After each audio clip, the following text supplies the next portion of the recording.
Good afternoon, everybody out there in Irish Breakdown land. I am Vince D'Addario. That guy right there is Jesse Stiers, and we're back. It's Wednesday, which means it's a Mailbag Wednesday. And you may have noticed that we are a little tardy, and I will take full blame for that because I'm not used to running the show.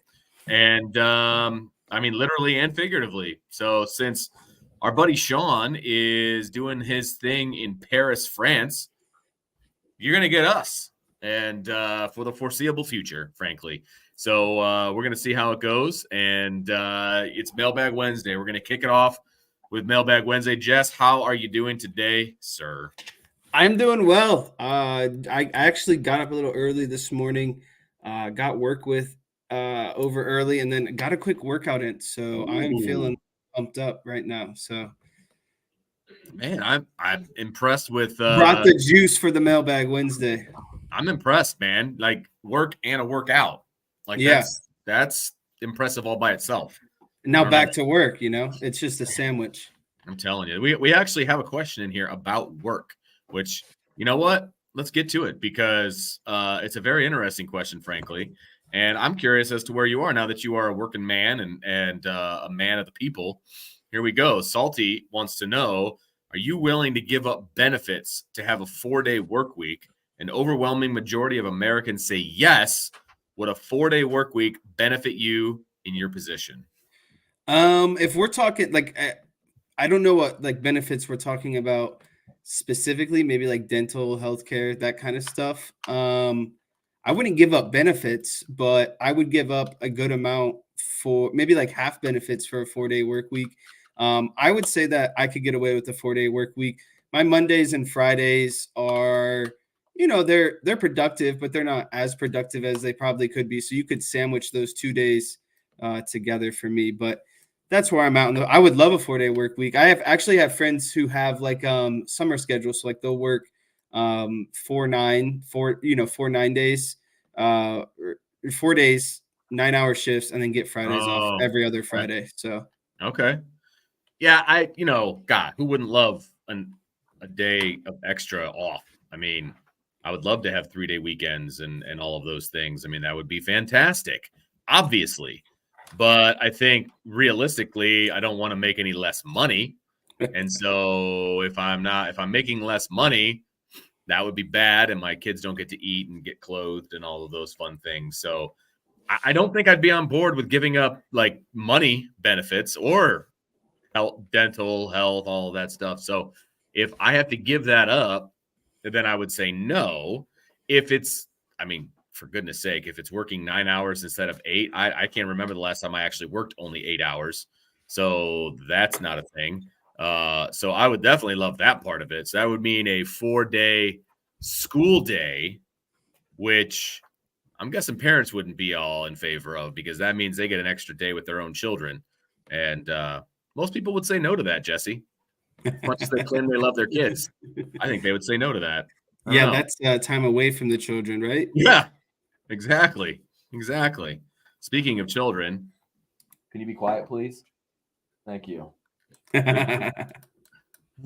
Children, what are we going to do? All right. We got a bunch of questions here start up. So I'm going to throw them at you and let's have some fun with this thing. So we're going to get it started off with Coleman. Who would you like Notre Dame to schedule to fill in the 12th game? And where would you put it? Vince, I have to pull up the football schedule for next season just to see where we're looking. I don't have it quite memorized. I think there's 11 opponents, obviously, on there. And there are 3 bye weeks, I believe, currently in the schedule. And so you'd have to pick which weekend you would want that to go. Okay, so right now you have Texas A&M, Northern Illinois, Purdue, Miami of Ohio, Louisville, Stanford, Georgia Tech, Navy, Florida State, Virginia, and USC. I think for where you're at right now, you probably would. I would like to do more of like a regional game, like a bigger. And you look at that schedule. Really, the only tough opponents, right now, and this Texas A&M might not even be tough. They still can't get there. I'm on the fence about that one. Together. No, the problem is it's at Texas A&M. I mean, that's the biggest, right? I mean, that's the biggest issue right now is that it's there. Right. I have no faith in Jimbo and what they're doing down there. So I think you would have like Texas A&M, Florida State, and USC would be your kind of marquee games. You're already playing Navy at MetLife. You're already playing Georgia Tech in the Mercedes-Benz down at Atlanta. So that's back-to-back weekends in NFL stadiums. I think I would stay away from that, general area. You have a bye week between the games 11 and 12. And then you also have a bye week between Louisville and Stanford. I think I would put one of those games between Louisville and Stanford, and I would look to do maybe like a Michigan State or a Penn State might look good on the schedule there. Again, I think you would look for a regional kind of Big Ten team. And then, I don't want to do the Ohio State's already coming past, right? There's already a home and home with them. You've already got Wisconsin kind of, coming up again in the future that you've played recently. And I really like that Penn State matchup because I feel like it's two kind of very similar programs, I guess you could say. And I think it'd be a good matchup for Notre Dame. So I think I would go with Penn State. I like that actually, because I do think that they need another, kind of marquee matchup on the schedule. I think Penn State would fill that void. It's also a very winnable game for Notre Dame, in my opinion. How many home games do they have versus road games right now, Jess? So Texas A&M is on the road. Purdue is on the road. So that's 2. Georgia Tech's considered on the road because Georgia Tech's in Atlanta. So that's 3. USC is 4. And then the Navy games in MetLife. So I don't know if is that the Shamrock Series next year? No, it is not. So that's a road game. So that's 5. So you're at 5 road games and 6 home games. And so it's probably going to be, I would assume it would be. So a lot of those home games are duds next year, though. Well, they are. Except Florida State. Yeah, I agree. Here's what I would like to have Penn State, but here's what's going to happen from what I've heard from people is I believe it's going to be Army and it's going to be the Shamrock Series someplace. Oh, that's convenient because if it's Army, you can always, I feel like, pick up games against the service academies, first of all. Right. And then second of all, with the Shamrock Series, you can control ultimately where it's going to be placed in. It's easy. I feel like it's easier to control when you say it's a Shamrock Series game. Right. We're in at last second edition. It's easier to have control over things by making it the Shamrock Series. Absolutely. And I think that, that's technically a home game for Notre Dame. And I believe they're going to put that. He said there's a bye week between 11 and 12. I think that's where it's going to go with that third week of November. I think that is where it's going to go. So, probably going to be an indoor stadium or it's going to be someplace south. What about potentially a school like Toledo? Like it's like a really good.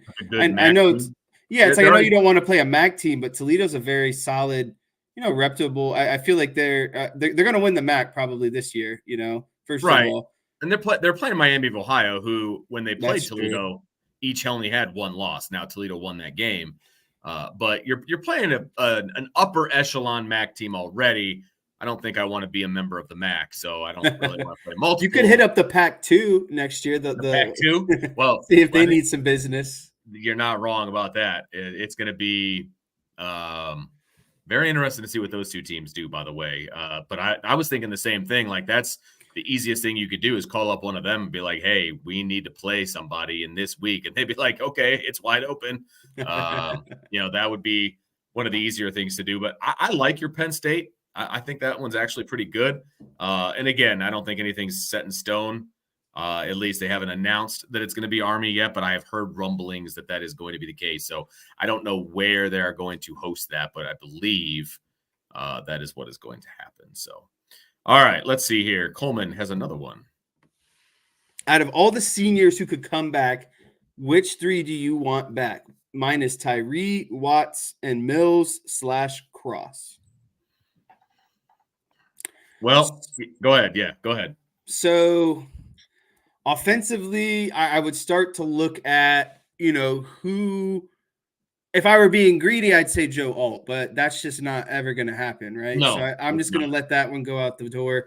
I think I would look at where they're most efficient right now, wide receiver, and look at a guy who has shown a lot of promise at wide receiver, but probably could use another year to really help if he has serious aspirations about playing wide receiver at the next level.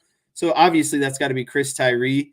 If we're looking defensively, you would want to say kind of Xavier Watts for similar reasons, right? Because he was a guy who transferred from wide receiver over to the secondary when he first started at Notre Dame. But at the same time, you potentially that could be very selfish because Watts's draft stock is probably soaring right now, right? Like if you were tracking Watts like a trade stock, he would be at his like most high value right now, considering what he's done these last few games. But I think that's another person that I would want to stay. And then, I might catch a lot of flack on this one, but I always love me some JD Bertrand.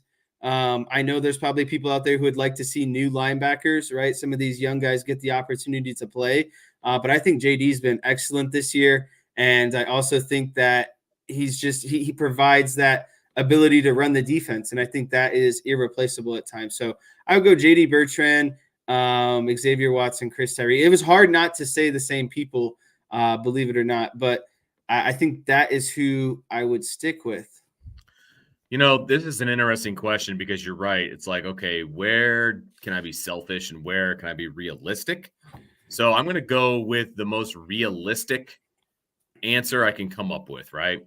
So Tyree is definitely towards the top of my list because I think we talked about this the other day, Sean and I, he's the one that benefits, or he benefits himself, and it also benefits Notre Dame. Yeah, it's a win-win. There's no selfish kind of ending to that scenario. I don't see a path where he is in his best place to leave right now. You know what I mean? He comes back for a full year being wide receiver. That'd be 2 years. He knows what he's getting himself into in the offseason. He knows what he's getting himself into going into the regular season. I mean, it's win-win. And of course, Notre Dame's going to want him back because he's a big play threat who can take the top off of the defense. And so, yeah, that's who you're going to want. So he's my number one for sure. Xavier Watts would be my number two. I still think he can raise his stock by coming back for another year because I think scouts could explain away a couple good games. You know what I mean? And he's had a couple of doozies. There's no doubt about a couple of really, really good games. But I just feel like if he can come back and just have that consistency for a whole season, it's only going to raise his stock. And, of course, it's going to raise Notre Dame as well. So I think that's also a win-win. And I think my last one, this is a tough one. And I think it's obviously, oh, man. I was going to go JD, but I don't want to copy what your answer is. But I was also going to go with Riley Mills, and I don't want to copy Coleman's answer because those are two really, really good answers. I wouldn't be upset if all three linebackers left. I really wouldn't be. But if you're going to put my foot to the fire, man, I would love to have JD come back. I mean, that would be fantastic. There's no way Howard Cross comes back. I just don't see it. He can't raise his stock any higher than it's already. I mean, that man's been unstoppable this season. He can't grow 6 inches. So, like, yeah, but more he's pretty much is what he is kind of at this point. Exactly. I mean, he's not going to be able to raise his stock because his play isn't going to get any better, and he's not going to get any bigger. So that he's not going. He's out of here. He's got to be out of here. I don't see why he would stick around. You know what? I'll put one selfish one out there. My selfish one is Cam Hart. He's got another year of eligibility. There's no way he comes back. So I'm not being realistic in any way, shape, or form, but I would love to have Cam Hart back. I would love to run it back with Cam Hart on one side and Benjamin Morrison on the other. I mean, they would be the undisputed top cornerback duo in the country. I think they already are, but they would be going into the regular season next year as well. So that would be my unrealistic one of the three. But, I love me some Cam Hart, Jess. There's no doubt about that. All right, let's see here. Let's go with a salty Virginia peanuts question. Here, go for it. The Big 12 released its scheduling matrix for the 2024 plus with BYU versus Utah every single season. How important are rivalries in college football? Which ones would you keep? So are we talking about the Big 10 the Big 12 specifically, or are we talking about all rivalries amongst college football and just saying, like, with everything shuffling, which rivalries would you want to see stay the most? I think this is you can start small with the particular BYU Utah, and then you can, expand out to rivalries in general. Okay. I would say, BYU versus Utah. I didn't know that. I mean, I get that it's a rivalry because of, proximity and everything like that. I guess I wouldn't say that it's a rivalry that I get excited for or continuously kind of watch. Like, to me, the definition of a good rivalry is something that you tune into knowing that you have maybe your big game on at that time, or it's, going to be on during the day. Like, I don't just tune in to random games for the sake of it, right? Like, I'm deliberately choosing which good games I want to watch. So I feel like a good rivalry is defined by, no matter when it's on, you're going to turn it on. So some of the rivalries that I enjoy watching, no matter what, is like Oklahoma and Texas. I think that's a good one. I enjoy watching Ohio State and Michigan, but they're always going to play each other. Notre Dame and USC, I feel like, is one of those rivals. I would say amongst Notre Dame's rivals, that's the one I care the most about, or I would say their biggest rival. And then if we were talking about maybe one more, I'm trying to think of like some of like an SEC rivalry. Oh, I really like the Alabama and Auburn rivalry as well, the Iron Bowl. When I think of college football in general, like, to me, it's all about rivalries. It's all about, like, it's very similar to high school, in my opinion, when it comes to that kind of stuff. Like, when I was in high school, we had our rival. It was called the Holy War, and everybody's called it BYU and Utah, but it was the two Catholic schools in the area. Big deal. It was a big deal. Sometimes it's overplayed a little bit, but it was a big deal to beat those guys. Because you've been playing against those guys all the way from, fourth grade on, and you wanted to beat them and you wanted to have the last laugh, that kind of a thing. And I think rivalries are what makes college football special. I know there's rivalries in the NFL, but it's different now with free agency and guys moving around and all that. Like, the rivalries in the NFL, I feel like, are more fan driven and not as player driven as they used to be. I mean, it used to be you were with a team your whole career and you hated your rival. And I just don't think that's the case anymore. I think it's more for the fans. But for college, man, like, I just feel like the rivalries are what make it. It's what makes college football. And we're losing some of that with all of this conference realignment. I think I saw Oregon State is going to go away. And I don't know. Some of the rivalries are going away, and that's a shame because I love college football rivalries. And I think that, yes, it's fan-driven, but it's also player-driven. But now that we've got the transfer portal and NIL and everything else, now it's becoming free agency. So maybe that stuff starts to go away. I don't know. I've just always thought of college football being just the seed of rivalries.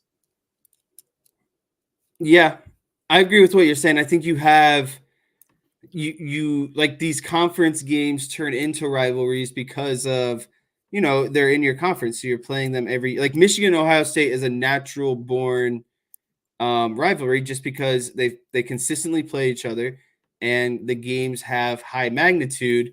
And I think, like you were saying, that's kind of the backbone of college football are some of these larger rivalries, because the good thing about rivalries is no matter what, there always seems to be an upset because it's a rivalry, right? Like had it not been a rivalry and these two teams are just, an average team is playing a really good team, more than likely not, the really good team's going to win. But when you add in the emotions and, the effects of a rivalry, like a team could be, 3-6.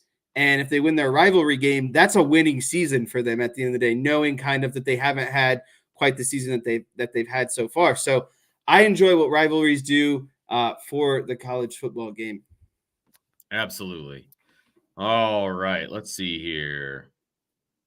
There's a good one, kind of a hypothetical from Salty.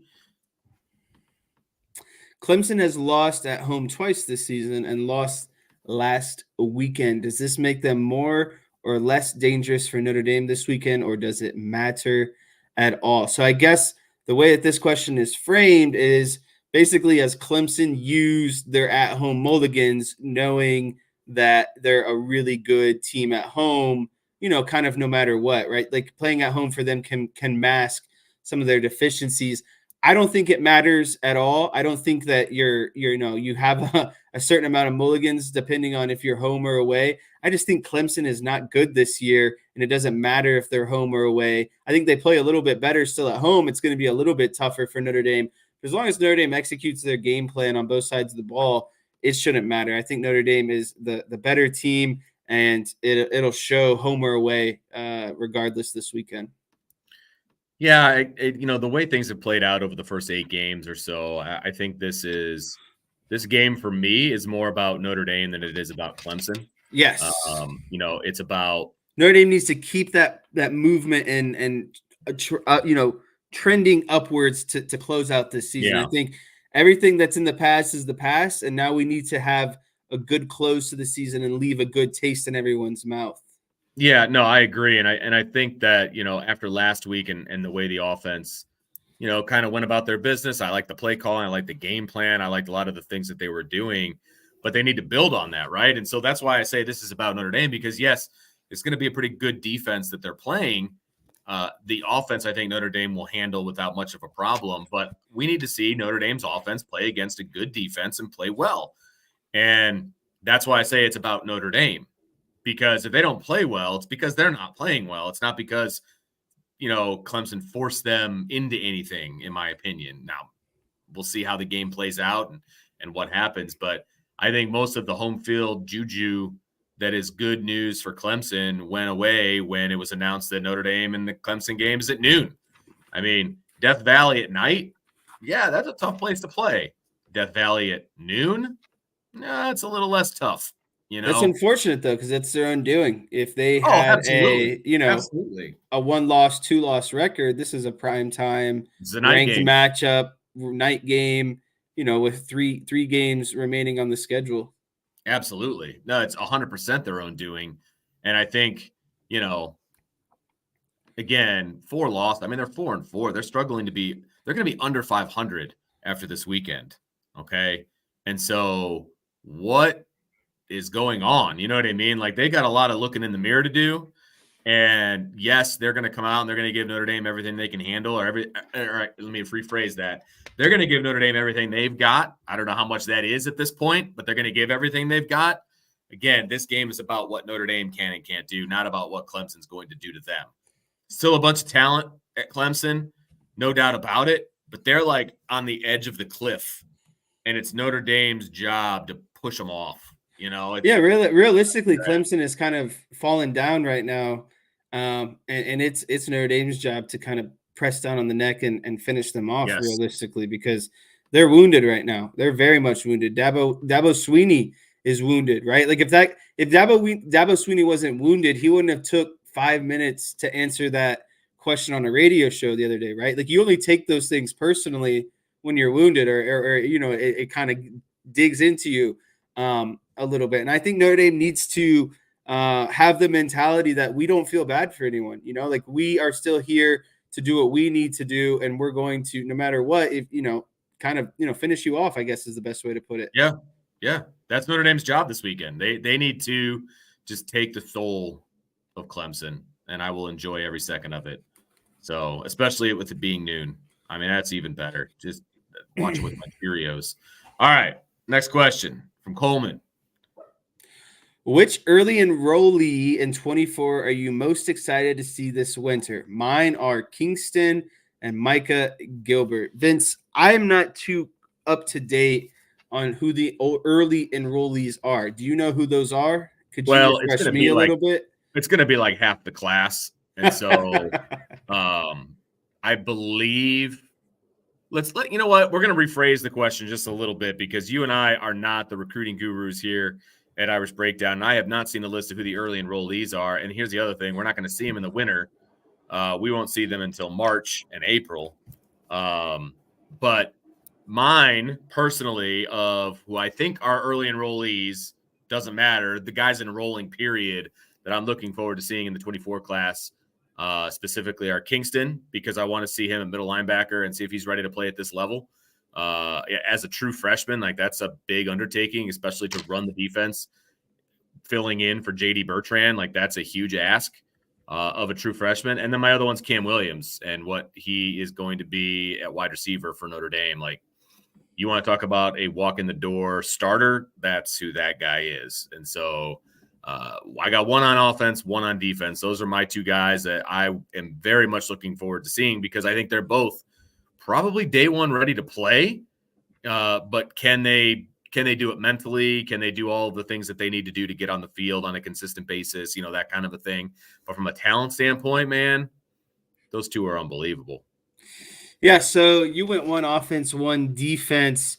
I'm going to go both offense because I think Notre Dame's biggest question marks next year are going to be quarterback and wide receiver. So wide receiver, I'm going to go with kind of, what everyone else is saying, Cam Williams, because I think he has the potential to just be unfortunately, Notre Dame hasn't had a guy at wide receiver in a while, and what I mean by a guy is like someone who had a good career at Notre Dame and also went on to have success in the NFL. So I feel like they're missing kind of that, and they had a good kind of lineage going there with like Michael Floyd, Golden Tate, Will Fuller, just to name a couple. And so I'm hoping that Cam Williams could potentially be that next guy for Notre Dame on offense. And then, like I said, quarterback is the next one. Is it going to be Angeli? Is it going to be Menchie? I would be excited to see CJ Carr as an early enrollee just to see what he's all about. Because I actually have a buddy who's a high school football coach in Michigan. And so he's seen him a lot, and he said, he's kind of streaky up and down, whatever it might be. And so I'm curious to see, what he looks like once he steps on campus and starts playing with, all college players, Notre Dame players. So I would say Carr and Williams are the two I'm looking forward to the most. How would you feel if it was all of a sudden announced that CJ Carr was going to be the starter week one at Texas A&M? Like, how do you think you would feel? Nervous. Yeah. True freshman, never played college football. At College Station. Yeah, that's tough. That's a tough ask. That's what I mean. Yeah. I don't think it would come down to that. I think if worse came to worse, it'd be Angeli. And if things really went bad, you might see Carr the next week in a much more favorable atmosphere. But I just have a hard time believing that CJ Carr would be thrown to the wolves game one. Yeah, like that. I agree. And Kenny Minchie's going to have something to say about it too. There's no doubt about that. So, but a good question, Coleman. Very good question. Got us thinking about kind of what's next, what's coming. All right, Joe's got a good one here about the college football playoff. Seems like a steep uphill climb for Notre Dame with the committee. Seems like Notre Dame needs some intercession from Saint Sebastian, patron of the Saint of Sports, to get some higher ranked teams to lose convincingly. So what I take by that is that Notre Dame was maybe rated or ranked unfairly in the first college football rankings yesterday. And I would say the first thing I would say is pause, because it's only the first ranking, right? Like it's just the only thing I take away from these first rankings is how is the committee thinking overall, right? Are we more resume based? Are we more Are we more, are we going off of past success with kind of current success right now? Like, what's the overall thought process? How are we ranking these teams essentially? And so I don't have any problem with the first rankings just because, again, we have an idea of how they're ranking teams, first of all. And second of all, Notre Dame, if you look at it, they are right in line with like basically the beginning of the 2-loss teams, right? Like there's LSU and Notre Dame. So I think the only argument you could realistically make is that Notre Dame could be 14 at best and ahead of 2-loss LSU, but that'll take care of itself. And I saw someone upset that Louisville was ahead of Notre Dame. Well, Louisville has 1 loss. Notre Dame has 2 losses, and one of those losses is to Louisville. And it wasn't a pretty game. It was an ugly game that Louisville won convincingly. So I have no problem where Notre Dame is at. And I don't think they have an uphill battle. I just think they're realistically ranked, and I think teams are going to start losing ahead of them naturally. That's the benefit of being in the spot they're in right now, is assuming they've gotten all of these hard games out of the way and you take care of business the rest of the way, you just kind of slowly climb up week by week, right? Like it's not you're not going to see this great jump, but as long as Notre Dame's getting a peg or two every week in these new rankings, they'll end up in the top 10, and that's a New Year's Six bowl. And I think that's where you have to kind of have to be in terms of mindset right now. Couldn't agree with you more. I think, like you said, you could make the argument that maybe they should be ahead of LSU. Okay. I mean, at this point, LSU's got a way tougher schedule down the stretch than Notre Dame does. And so you're going to see teams starting to fall off the wayside. I mean, there's a chance Oklahoma loses this weekend. There's a really good chance Missouri is going to lose this weekend. They're playing Georgia. Okay. So again, you're going to see teams that are ranked ahead of Penn State. Penn State still has to, play some pretty tough teams as well. Even though right now their strength of schedule isn't great. But again, they got to play Michigan. Who knows what's going to happen there? So all these teams above them are going to mess up at some point. As long as Notre Dame is 10 or higher, that's all you need to have. It'll all take care of itself. That's all you need to And happen. I think Chief Brody makes up a really good point here. A lot of these people don't realize that, most of these schedules for these top teams are back end loaded, and Notre Dame was more of a middle end loaded, or middle of the season loaded. Right. But I mean, you look at teams like Michigan, they haven't played anyone yet. They're 3, 4. They have 3 or 4 games remaining left, and 2 of those are against Penn State and Ohio State. Like, it's going to get real here very soon for some of these teams. And then you introduce, a lot of these last games of the season: Oregon State, North Carolina, South Carolina, Florida. Like, there's still a lot of meaningful games for a lot of these, higher rated teams left on the schedule. So, Alabama's going to play some tough games, right? Like, everyone's got some tougher games here at the end. And I think Notre Dame's got its last toughest game coming up this week. Yeah, no, I agree with you. And so as long as Notre Dame takes care of business, they're going to be in the top 10. I mean, that's, it's going to be just fine. All right, here we go. Anthony has a question about this weekend's game.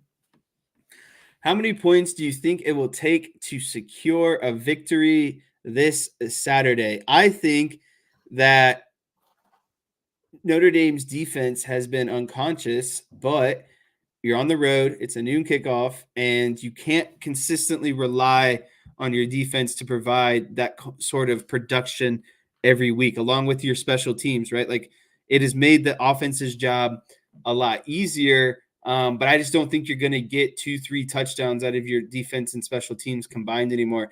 I think you need the offense to realistically put up as close to 30 as possible and above to feel comfortable about a win this Saturday. And that's not, I don't think Notre Dame's defense is going to give up maybe 21, 24, 21, or 28 points. I'm just saying you need to be prepared, because you can't expect the defense to play how it's been playing these last few weeks. They're due for some natural regression, and I think you might see a little bit against Clemson. Maybe not, but that's kind of where I'm at. I think you need 28 to 30 points to feel comfortable about a win. You said 28 to 30? Is that what you said? Yeah, like bare minimum, I think is where you'd have to be at. I just feel comfortable, right? Like, you could say 24 or 21, but I feel like you'd be sweating it out a little bit, right? Like, that'd be a little bit more for comfort. Here's where I'll disagree with you. I think 21 points is going to be hard earned for Notre Dame if they end up getting that. And I have zero faith in Clemson's offense, to be honest. Like, they've got Cade Klubnik's number. The wide receivers aren't anything special. I would be absolutely shocked if Clemson put up 21. So I think 21 wins you the game. Now, I will not be happy with 21. Like, I am predicting more than 21, but I think that 21 will win you the game. I just don't see a way unless it's turnovers. I mean, Clemson's defense is good, right? So, maybe Sam Hartman goes down into Death Valley and has a terrible game and he throws a pick six and, right. Maybe special teams turns it over, that kind of a thing. If that doesn't happen, if we're just talking offensive points versus offensive points, I think 21 points wins you the game. I really do. Clemson's offense just is not very good right now. That's true. I guess I looked at this in more of like what would give you a more comfortable win. I do agree. I think 21 gets you a victory.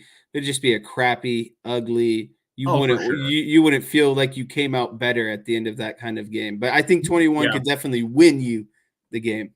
No one would feel good about 21. I don't think. If they won like 21-17 or 21-14 or something along those lines. Like, I don't think anybody would feel good about that. But I think at this point in the season, if you're a Notre Dame fan, a win is a win is a win is a win. Like that, you want to win the game. I honestly don't give a crap how they win, as long as they win. Because if they win out at this point, you're just trying to make 10. it to the next best opponent, and that's 4 games from now, right? But you can't look at it like that. You have to be very, singularly absolutely focused.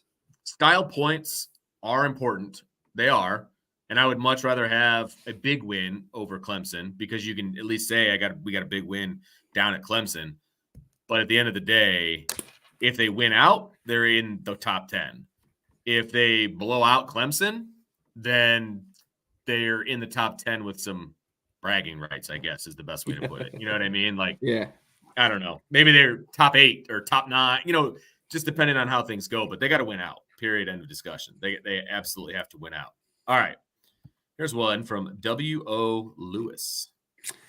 With Mitchell Evans down until probably next October, does Notre Dame look at the portal for a tight end this year?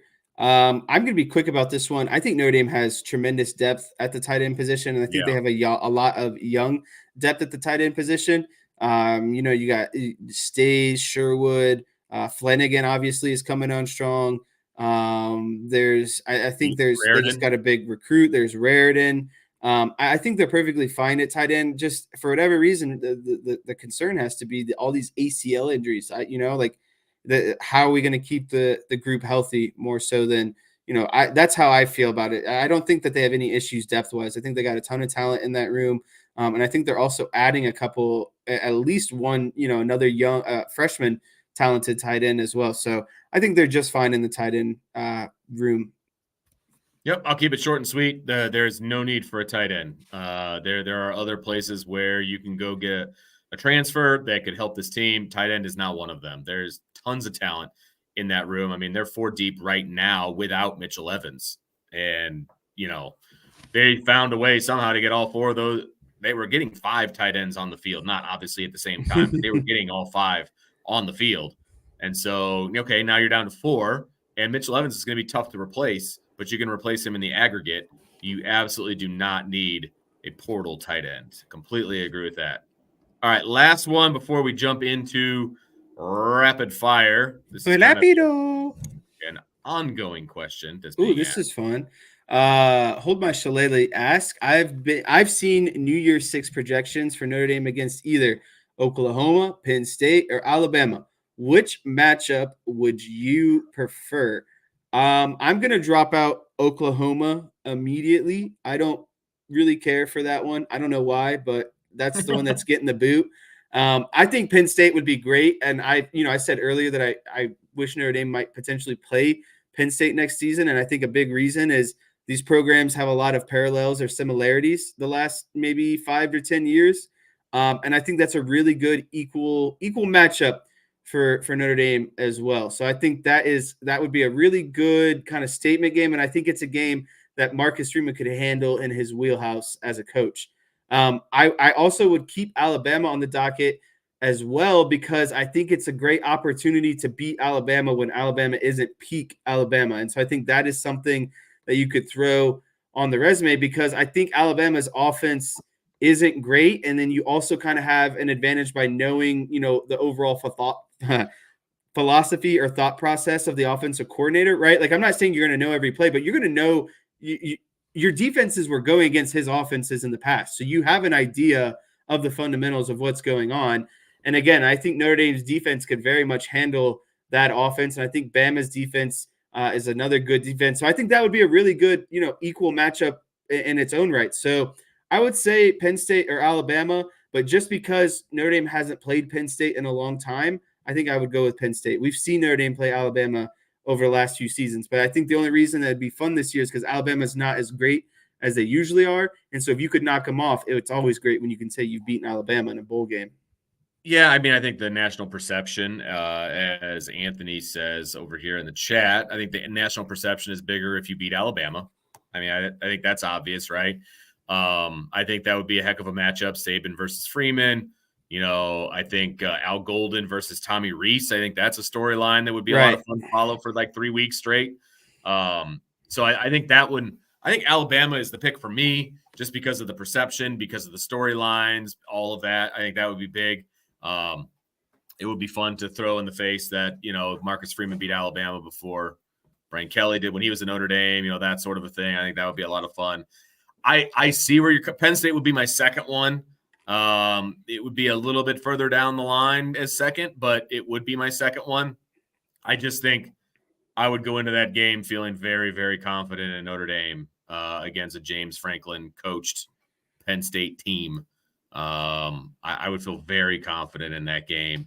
And Oklahoma does absolutely nothing for me. I'm just not a big fan of Oklahoma.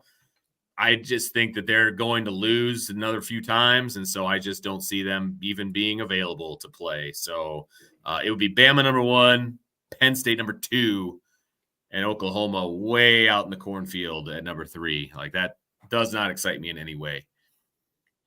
All right, Jesse, are you ready for rapid fire? Get us started, baby. Yeah. All right. I had to write down the time because apparently I have to do these things. All right. Here we go. Rapid fire, Jess. I got another monitor, so I got to figure out where my mouse is. There we go. All right. Number 1. It is blank that Notre Dame football play-by-play man Jack Collinsworth tweeted and said, quote, 18 playoff next year is going to be fun, unquote. I think it's a little bit embarrassing for Jack Collinsworth not knowing the exact format for next season, but I will give him the benefit of the doubt. Knowing that there's going to be an expanded playoff and it is going to be 12 teams. I think what he was trying to convey is just the overall excitement of these matchups, kind of seeing, what the top 12 looked like and how it would break down in terms of matchups, going forward. And so I agree with them. It would be very interesting to see some of these games if we had an expanded playoff this season. Unfortunately, we don't, and it's not an 8-team playoff either.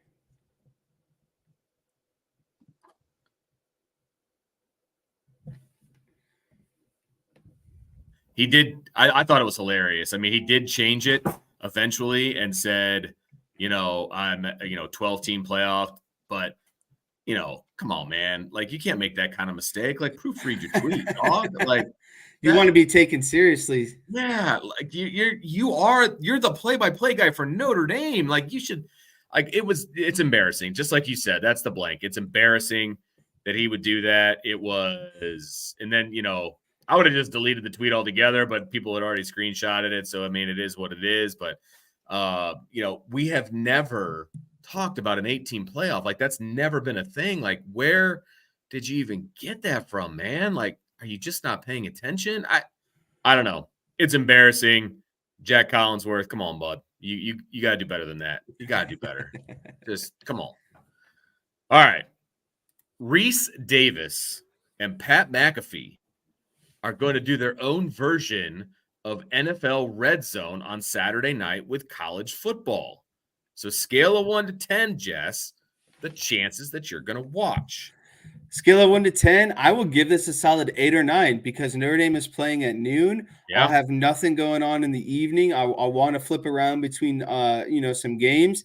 And why not flip into, college red zone? And so I can kind of see every game at once. And then I get, McAfee and Reese Davis doing a little, basically a little play-by-play commentary, depending on what game's going on. I think it's a good idea. And I'm glad that ESPN is using Pat McAfee wisely, right? Like if you have this young, energetic guy, you have to find ways to get him, out there. It's basically like the Manning cast, but you're doing it with college and you introduce multiple games. So I love the idea, and it helps that Notre Dame's playing at noon because, like I said, in the evening time, I won't have anything to do. Hopefully by that time, Notre Dame's won, so all the stress is gone, and I could just sit and enjoy some college football. And what better way to do that than, kind of tune in and see all the games at once?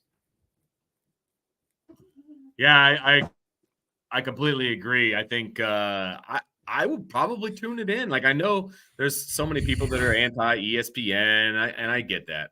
Okay, that's fine, but I think having a one channel where I could just sit there and they're going to bounce around all the different games. Right. I mean, come on, man. Like that sounds fantastic. The other problem is for me, I have a hard time figuring out what's on what channel. What do I get? What don't I get? Like it's a real pain in the neck. And so if I'm just going to sit there and watch one channel and they're going to bounce around, talk about the games, I think that's a fantastic idea. I'm surprised they haven't done anything like this before. My guess is it's because of like licensing and all the different things with the different conferences and whatever. So I assume that they got past that if they're going to do this, or they're not just going to hold up ABC and ESPN games only. I would find that rather annoying. But as long as they're doing all the games and they're bouncing back and forth, man, like I think it's a fantastic idea. I really do. Well, then you get to see what game you want to tune into, right? Like, oh, that game's a blowout, but this game seems to be really close. Okay, Yeah. let me click over there and watch it for a little bit. It's like it's a really good way of just bouncing around games and figuring out, okay, this is a good one. Maybe I'm a little bit tired of McAfee. Let me switch over to the main feed. And then, okay, this game's at halftime or, now is a 3-score game. Let me switch back and see what other games are looking like. So it's like, I don't know. To me, being a college football fan, it's kind of like the ultimate resource, right? Like if you don't want McAfee or Davis, that's fine. But as a fan, I think it's a great resource to kind of have, in the evening time, again, when your team is done for the day. I mean, you've got some decent matchups at night, which they're going to be bouncing back and forth from, right? So you got your dad's Kansas Jayhawks. They're going to Iowa State. That starts at 7. You got Purdue and Michigan at 7:30. That should be a blowout, but we'll see what happens. I don't know if they've got Purdue signals or not. Washington USC will be on at some point. Washington USC is at 7:30. You've got LSU Alabama at 7:45. Oh my gosh. So, I mean, you've got some decent and then you've got Oregon State, Colorado at 10. So, for all those Dion fans, so, there's some good games on at night, right? So, I think it's a great idea. And like you said, you could be watching one game. There's another great game going on. They're going to bounce back to it. Like, I think it's a great call. I think it's a great call. I mean, the gambler in me is going to love it too, because I could just keep up with everything. Speaking of gambling, I'm going to throw a question at you that I did not have on the list. Okay. I hit a crazy one at the game on Saturday, Vince. I don't think I told you about that. Oh, you did not. No, you didn't. Well, you're going to have to throw that into your answer. I'm trying to figure out how to word this thing. So, here's the hypothetical. You have to go to a game. Okay. Buy or sell putting together a multi-leg parlay for the game that you are at to keep your interest peaked in the game. I buy that because for this exact reason. On that game against Notre, it wasn't even a parlay. It was Saturday, the Pittsburgh game. Notre Dame's winning 17-0 at halftime.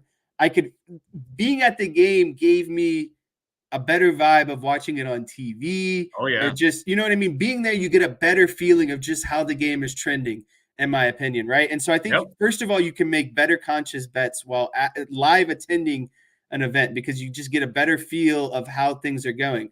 But I was sitting there at halftime and I pulled up FanDuel and I was like, let me just, see what some things are looking like, right? Because my other bets were going to fail because Sam Hartman wasn't going to throw passing touchdowns. I just that was just the vibe. And so that ruined me. I was looking at it and I was like, it was Notre Dame's victory margin, right? And so it was 17-0, and it was like Notre Dame to win by 21-28, 28-33, 33-38, or 44 and above. And the 44 and above was sitting at like 2,500. And I was like, man, Pitt's offense is not going to score. You know what I mean? Like they are just looking putrid. And I was like, if Notre Dame cleans up these turnovers, there's really no reason that they shouldn't be up kind of, maybe 30-0 or 44-0, whatever it was. And so I placed it. I put like $50 on it, and I ended up winning $1,400 because they won by 44 or more. Oh my God! You put $50 down? Yeah, I was feeling it at the time. And then of course they hit that touchdown, and then the muff punt happens, and I was like, oh my God, this is really happening, isn't it? And then I started to get a little nervous when Pitt scored that garbage time touchdown, but then Angeli rolls out and hits Flanagan on like a corner route, and I was like, it was meant to be. It was meant to be. And I had the cash out there for a little bit too. It was like cash out like 600, cash out 800, and I was like, it was so hard not to take it. But wow, I made $1,400 on that game over the weekend. Look at you, man. But that answers your question. Yeah, I think that, but that kept me interested because it was such a blowout of a game. Yeah. I was like, we need to blow them out by more. Give me more points. And it just kept happening one by one. That muff punt, though, I was like, that's when I kind of knew. I was like, things are going to go my way, I think. Unbelievable. I'll tell you what, I'm asking you this for a reason because I was on a field trip and we went to the Bulls-Pacers game down in Indianapolis. And, we're up in the nosebleed seats, and I don't really have a rooting interest either way in the NFL or in the NBA, whatever. So my buddy sends me a 10-leg parlay that he put together for that game. And he's like, here, you should do this, keep yourself interested. I was like, all right. So I put the exact same 10-leg parlay in on my own, and I put like $5 on it, right? And it was $5 to win like 150. And so the game was actually a good game, believe it or not, but like I didn't care who won or lost, but like my whole section was like cheering for this 10-leg parlay to hit. And we had a blast. Like it was so much fun. Last 3 minutes of the game, 9 of the 10 legs had hit. And I only needed one guy to hit a 3, right? And time's ticking. Now the team that he's on is going to lose the whole thing. Well, it's basically garbage time. He gets the ball with like 8 seconds to go. He just kind of dribbles down. He just puts up one of those uncontested, threes at the buzzer, for no reason. And I'm like, this is going to happen. And he missed it. I was like, got to be. Everybody in the place like, that's what I like to do with like Thursday night games, deads of games. Like I'll have a bet on it. So it's like, even if it's a crappy game, it keeps me interested. So yeah, right. I definitely agree with that, strategy of just, especially if it's like you were saying, you were there, you have no rooting interest and you're just kind of going as, something to do. It's like, why not get a little bit more engaged? It made it so much fun to watch that game. And I was like, people look at me so crazy. I'm cheering for guys on both teams and like, trying to get this guy. Yeah, it was a lot of fun. I really enjoyed that one. All right, let's get a couple more in here before we get out of here. All right. It is blank that Pro Football Focus has graded Notre Dame left tackle Joe Alt the highest of any lineman in the country this season at 89.9. It's no coincidence, in my opinion. I think the only blemish on Joe Alt this season it was that Louisville game, and you could say that that's the one that hurt them the most. But I think that there was just a lack of synchronization amongst the whole offensive line that game against Louisville. But, going into this season, Joe Alt was a preseason All-American. He was at the top of a lot of boards for, top offensive linemen, maybe even a top pick overall, depending on, who gets that spot and ultimately what they're looking for. So, again, I don't find this as a coincidence. I think Joe Alt has played tremendous this season. Obviously, when you look at someone like Joel, you expect perfection, but ultimately he had a hiccup against Louisville. But I think that made him a little bit better, honestly, at the end of the day, or you hope that it made him a little bit better. But I hope to continue to see this projection and see, how awesome it'd be to see Joel as like a number 1 overall pick in this upcoming draft. Absolutely. I guess I was a little bit surprised that nobody else had graded out higher at this point, because there have been some times where he hasn't looked great. Right. But he's been obviously the most dominant on Notre Dame's team. There's no doubt about that. He's upholding his status as one of the top left tackles in the draft, coming up, and all of those different things. So I was a little bit surprised, but it's well earned. I mean, the kid works his butt off. I mean, he obviously has the lineage. He has everything that you'd want going for him, and I can't wait. I mean, I would absolutely love to see him go like top 5, in the draft, and just see him just kill it at the next level. So I was surprised, but very happy for him. I think that's awesome. All right, let's see here. Where do we want to go? How about this one? Because I love to bang on Michigan. The next level to this sign-stealing saga at Michigan is that staffer Connor Stallions was standing on the sideline at Central Michigan when they played Michigan State. So, Jesse, the floor is yours. Give me your thoughts on this whole Michigan sign-stealing saga. Yeah, so ultimately, I think what we got a week or two ago was the tip of the iceberg, right? I think that was, and what I guess I'm ultimately getting at is the longer this thing has gone on, the more and more we realize how in depth of I guess you could call this a scheme or a scandal at this point, how deep it really goes, right? Because first it was, oh, he was stealing signs. And then second, it came out he was going to games and, recording other teams' sidelines and buying all these tickets. And then, Crazy. And then it comes out that he's got all these laminated sheets of the signals and he's standing by the offensive and defensive coordinator.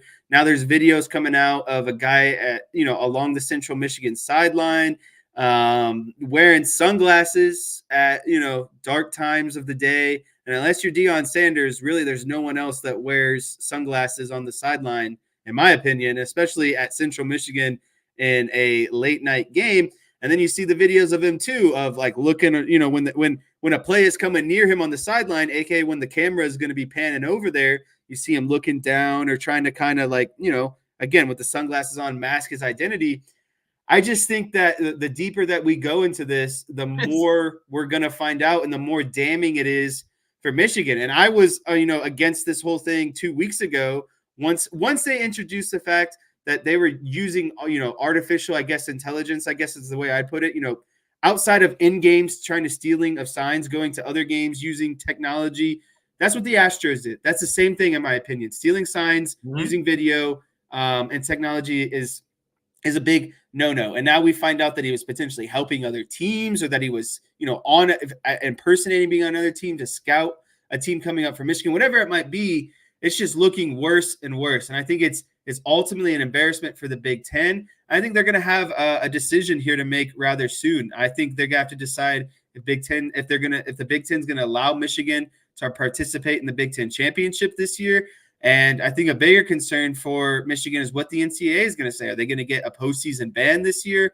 What that might look like. And I think those decisions have to come relatively soon because we're nearing the end of the season. And so at this point, it's a little overblown, but it is what it is. You can't let these things go unignored, I guess is the best way. But you have to talk about it because the team was cheating and they were doing a lot of things to cheat, I guess.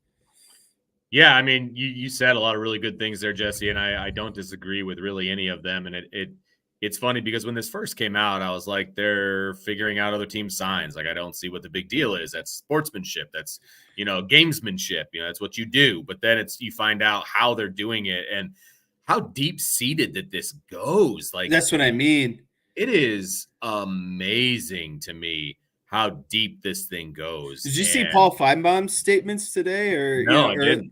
So not statements, but he basically was doing a live interview and kind of got asked about this. And he was like, 2 weeks ago, I was defending Harbaugh in Michigan. He's like, I completely looked like a fool. Like, they are bad, and this is bad for football. And then you know what I mean? Like, this is And I guess that's what I'm kind of getting at is the more that we get into this, the more we realize how deep seated, like you said, they were doing a lot of bad things. It wasn't just, a little, stealing of signs in game or trying to pick up, whatever it might be. There was a rooted plan on ways to do this. Well, that's the thing. It's like, and Jim Harbaugh can say all he wants that he had no idea, but this is a way too well orchestrated, situation. There's a lot of moving parts to not know. Like, come on, dude. Like you're going to expect us to believe that you had no idea, and then all of a sudden your entire coaching staff knew what signs they were, given, and all. Like, really, like, come on, man. Like, there's no way he didn't know. Number one. And there's no chance that this goes unpunished. And I guess a part of me would be shocked if they actually did something this year to the team. They should, but the NCAA is just so slow at things. Like, that's my issue. Like, this could take years at the end of the day. I would love for it to be this year, though, and to have them get booted from the postseason. Like, I think that would be hilarious if that ended up happening, because the coach would do anything to gain an advantage. And they didn't. And here's the other thing, Jesse. They didn't need to do that. They're a really good team. You didn't need to steal the other team's signs to play the 112th hardest schedule in college football. Like, right. You didn't need to do that, man. Like, see, that's what's embarrassing to me is you have the 112th ranked schedule. Now you have this scandal on your head. It's like that's not a good cocktail. Right. That's exactly right. And so it's embarrassing. It is. And you can agree or disagree with the fact that it's a rule, but they knew that it was a rule and they intentionally broke it. Like, that's the biggest thing. Like, I don't think that we should have to drive slower than 70 miles an hour, but we do on most roads. And so you're going to get a speeding ticket. Like, it's a rule that you have to follow, and Michigan deserves to be punished, whatever that punishment may be. But I just, I find it comical that Jim Harbaugh is saying that he had no idea. Like, yeah, you did. Everybody on your staff knew exactly what was going on, and that's why they knew everybody's signs. So anyway, I just think it's ridiculous. All right, Jesse. Well, that's going to do it for today's edition of IB Nation Sports Talk. Make sure you hit that like button, that subscribe button, that notification bell, share with your family and friends, give us a 5-star review, all of those fun little items. You're going to see the dynamic duo back again tomorrow for Thursday's show. Topic to be named later, but of course we will have rapid fire. No doubt about that. Maybe we're going to do some whiteboard. I don't know. I don't know what you did this. I don't know what you did Tuesday. So you and I are going to chat about this, buddy, on what we're going to talk about tomorrow. But make sure you come on back. And then obviously there's going to be a show at 1:00-ish.